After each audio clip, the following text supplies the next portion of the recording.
look at Floyd. Like, Floyd spends money like it's a tap. Like, he's got a tap, just like unlimited amount of money. Money's just flowing. And even as much money as he's made in his career, which he's probably made as much, if not more money than any boxer ever. Like, there's all these lawsuits. Like, he hasn't been paying things, and he owes money on this and owes money on that. And it's like, and then he's got to come out of retirement. Yeah, that's tough. Yeah. That's tough. I think it's just the lifestyle that Floyd lived. Yes. I think he can't fathom to just live a modest lifestyle. It's like he gotta be lavish. Right. He's got to have those videos where he shows you all the watches, where he opens the case up, you know. All the money. He gotta show that he got $1 million in his backpack. And, you know, he got the latest watch and latest car, and look what I just bought. And when you get into latest watches and latest cars, you get into that, like, boy, that money goes quick. Yeah. Bugattis are like 3 million. There's watches that are 3-5 million. That's crazy. So you buy a watch and a car, you're down 10. That's nuts. Joe Rogan didn't hold back when the topic of Floyd Mayweather's real estate claims came up. Instead of staying quiet, he openly questioned the numbers. During the podcast, he leaned forward and basically said, "Wait a second, those numbers don't seem to make sense." And one of the reasons why people watch him fight is not because he's like Mike Tyson, just goes out and destroys people. They like watching him fight because they hate him. Because he talks so much shit, and he's like, look at my $1 million watch, look at my fucking jet, look at my house, look at this. He's like constantly showing you all these things that he has. Like, he'll lay out watches in a hotel bed, like, this is $1 million worth of watches. This watch goes for $2 million. And they're like, this is my small watch that I take sometimes, but when I'll show you, when I'll show up, I bring out the big boy, and it brings out this watch that's covered in diamonds. It's like $5 million. And so you hate him. That Floyd owes like $1.4 million in jewelry debts, that Floyd owes like hundreds of thousands of dollars in rent for a private New York apartment, his private jet fuel. He's not paid hundreds of thousands of dollars worth of fuel and maintenance. He put up one of his jets that I think he even sold, but one of his jets, and I want to say one of his properties, like one of his homes, up as collateral for a $54 million loan from a individual, from a billionaire that had a 9% interest on the loan. Rogan also challenged the story being told about Floyd. He said people claim Floyd owns dozens of buildings worth tens of millions of dollars, but he made it clear that big, flashy statements are not the same as real, verified assets. He owed that money to the IRS. How much does he owe? It's in the $20+ million range. It's a lot of money, man. But it's not something that he's been, it's not like deception. No. It's just neglect to it's pay. Neglect. And it's also like, I think, and there is like a truth to this, he makes so much money, there's probably a point when they're like, hey, it's time to pay your taxes. And you go like, all right, here's a check for $25 million. That's an incredible amount of money. And then they go, that's true, but you owe 50 more. And he's just like, that can't be right. I've given you $25 million. Yeah, he's bought over 100 luxury cars from the same dealer and always pays in cash. He has $15 million worth of cars. Congrats. You can sell those. And that's where the discussion starts to heat up. Floyd built his entire Money Mayweather image around endless wealth. Huge stacks of cash, expensive watches, and the idea of a powerful financial empire that no one could touch. But according to reports circulating in the business world, the reality may be a lot more complicated. That Floyd Mayweather is made, and because he's the best in the history of pay-per-view at making sure that the money ends up in his pocket. He is or has been a businessman as an athlete that almost doesn't have a peer because he owns all his own stuff as an independent. Your spending has to be so fiscally irresponsible to lose the amount of money that Floyd Mayweather has lost that it is almost beyond anything that is reason. It's not merely fiscal insanity. It's something that doesn't make any sense to me. Right. And another sign of him maybe in financial trouble is, as of February 2026, Floyd Mayweather has initiated a massive $340 million lawsuit against Showtime Networks and former executive Steven Espinoza. So he's trying to get some bread right now. The estimate is that he made over $1.2 billion over the course of his career in just earnings from fights. According to Business Insider, two of Floyd Mayweather Jr. as commercial properties have already gone through foreclosure. There were also reports that his Las Vegas strip club building could be taken over because of unpaid property taxes. On top of that, several lawsuits claim he still owes money for luxury watches and jewelry, claims Floyd has strongly denied. With all of this in the spotlight, the conversation quickly shifts from bold bragging to serious questions about his finances. They said that, I mean, things that they said in this article were insane. That Floyd owes like $1.4 million in jewelry debts, that Floyd owes like hundreds of thousands of dollars in rent for a private New York apartment. His private jet fuel, he's not paid hundreds of thousands of dollars worth of fuel and maintenance. He put up one of his jets that I think he even sold, but one of his jets and I want to say one of his properties, like one of his homes, up as collateral for a $54 million loan. The report also mentioned that 2 condos at Trump International Hotel Las Vegas owned by Floyd Mayweather Jr. were briefly seized because of unpaid taxes. They were later returned after the payment was made. On top of that, a huge $54 million loan was reportedly backed by several of his major assets, including his homes, private jet, and business interests. Whether the situation comes from exaggeration or simple confusion, the difference between Floyd's flashy money image and these reports has clearly sparked a lot of debate. The doubts raised earlier by Joe Rogan had already made people question the strength of Floyd's financial empire. Then Chael Sonnen jumps into the conversation with a much more direct attitude. He looks at the hole as Floyd broke, headline, and basically asks, why is everyone acting like this is surprising? What's wrong with that? And why are we attempting to tease Floyd? Is Floyd? Yes, he's broke. Of course he's broke. He's a boxer. Did they say can't read?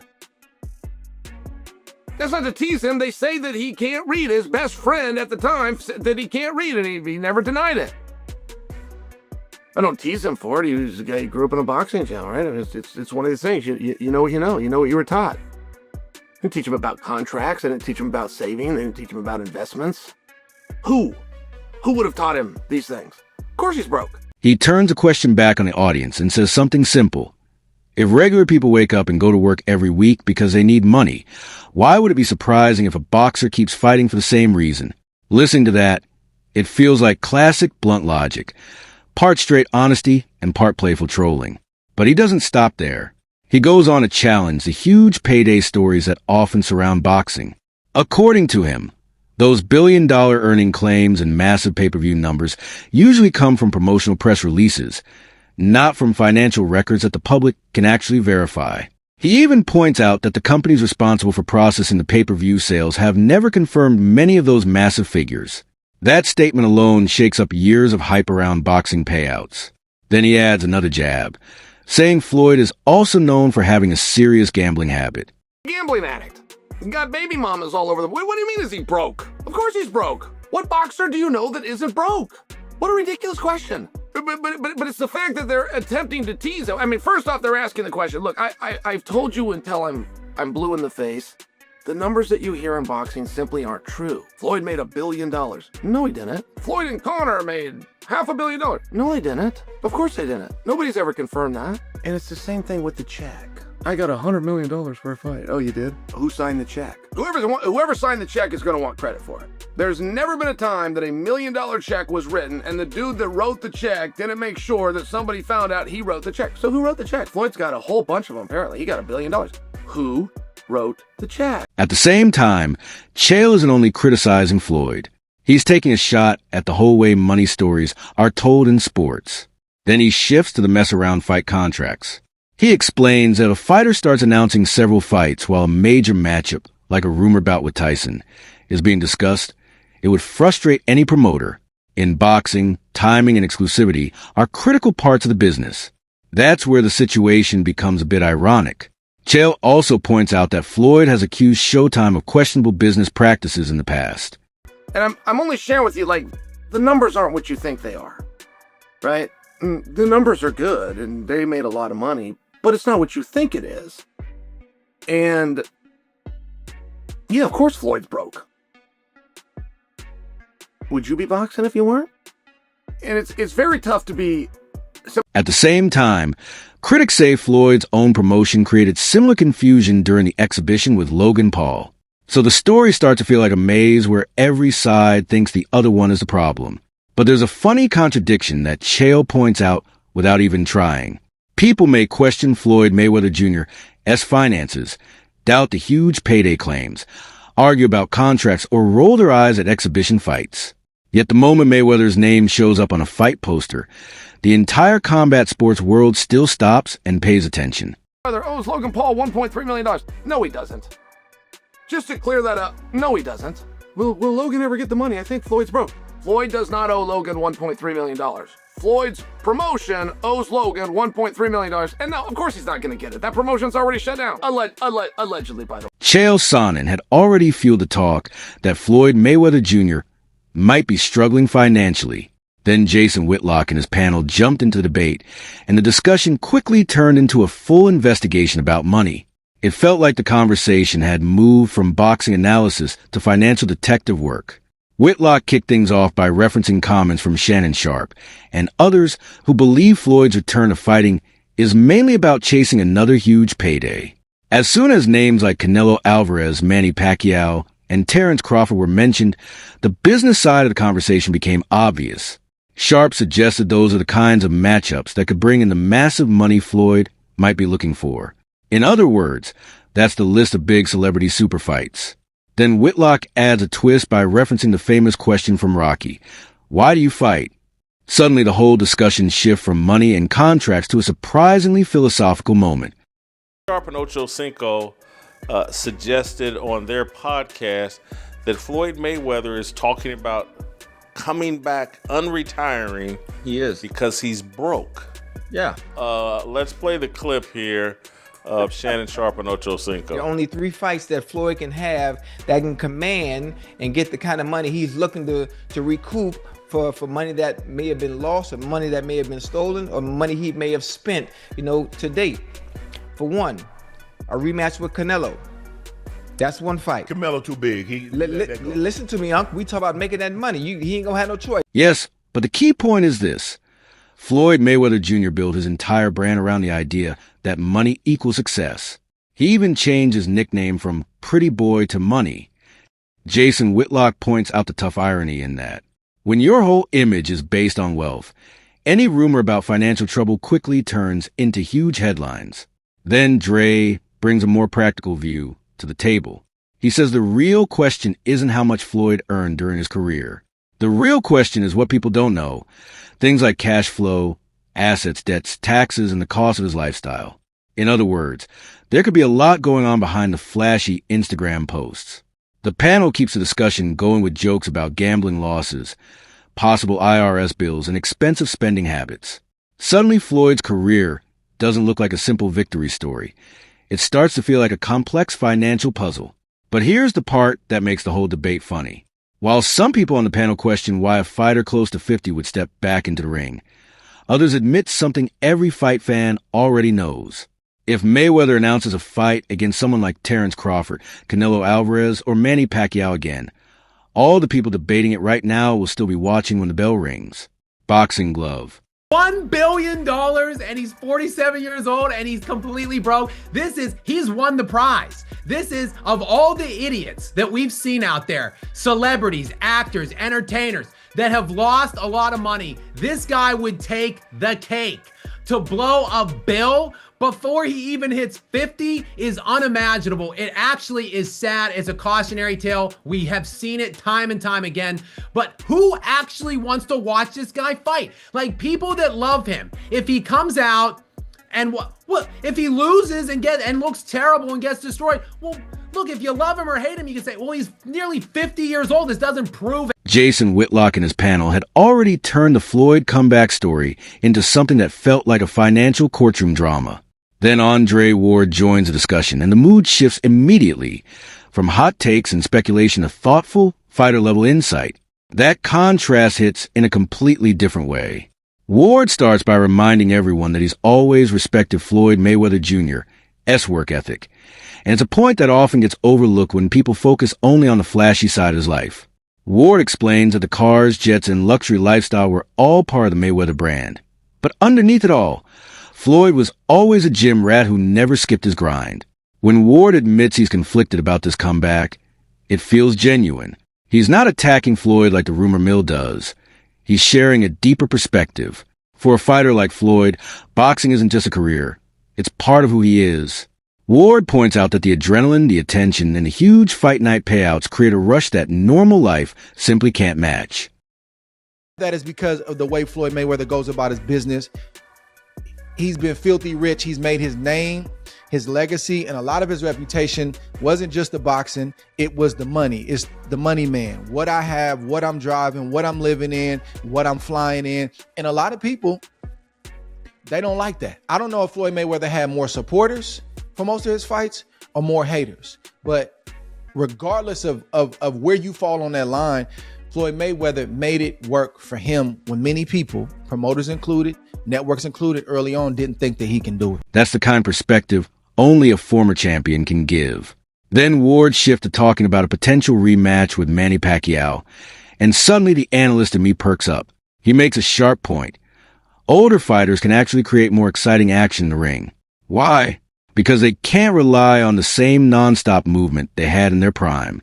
Less foot speed means more exchanges, more moments of real contact. Exactly the opposite of the boring fight narrative people keep repeating. But the bigger tension Ward keeps coming back to is the risk that comes with age. Your mind feels like you're still the same fighter, but your body quietly disagrees. That simple truth explains a lot of boxing's worst tragedies. Still, even while Ward admits he'd rather see both legends chilling on a beach in retirement, he confesses that curiosity always wins. When two icons with unfinished history step back into the ring, the fight world can't look away, whether we plan to watch or not. Gonna watch a fighter, he'll say he don't watch him, but he'll watch any potential opponent over and over and over, and he has to process, can he do anything with me? How does my skill set line up with his? Can I beat him? The problem with being 49 years of age is sometimes your brain can see things and tell you things that your body's not in agreement with. That's the problem with age. Your brain is still saying, I'm him. Your brain is still saying, man, I'm Money Mayweather. Man, these youngsters can't deal with me. But your body is saying, brother, we can't do it like that anymore. Step back for a moment. And this whole situation feels like four completely different worlds crashing together. Joe Rogan is questioning the story of Floyd's financial empire. Chael Sonnen is tearing apart the myths around boxing paydays. Jason Whitlock and his panel are digging into the business side, lifestyle, and finances. And then Andre Ward brings a fighter's perspective, reminding everyone that boxing gets under your skin in a way that money alone never can. One side argues Floyd's comeback is all about chasing another massive payday. Another side says the financial rumors are overblown. Ward quietly reminds us that sometimes fighters return simply because the spotlight, the competition, and the adrenaline are things normal life can't match. That's the real tension here. Legacy versus longevity. Business versus passion. Whether people think Floyd is chasing money, chasing history, or just chasing that feeling of being Money Mayweather again, the fact remains, everyone is talking about it. Everyone is debating, analyzing, and arguing every angle. That's exactly the kind of pull only a true legend can have on a sport. That's the struggle, and that's the danger of coming back at this age. So part of me wants to see these guys continue to make money. Part of me wants to see these guys, how do they do it at this age? Man, I mean, show me something. Show me how your mind can overtake the deficiencies you may have in your body at your age. But the deeper part of me, man, I want to see Floyd Mayweather and Manny Pacquiao on a beach somewhere, living off the fruits of their labor, helping the game however they see fit to help the game, and just watching the next generations do what they do. But hey, we got to fight September 19th. Now I want to hear from you. Do you think Floyd Mayweather returning is about money, love for the sport, or unfinished legacy business with Manny Pacquiao? Drop your take in the comments. Let's really talk about it. And yo, don't ever forget to like, share, and subscribe to Boxing Headquarters. See you in the next one.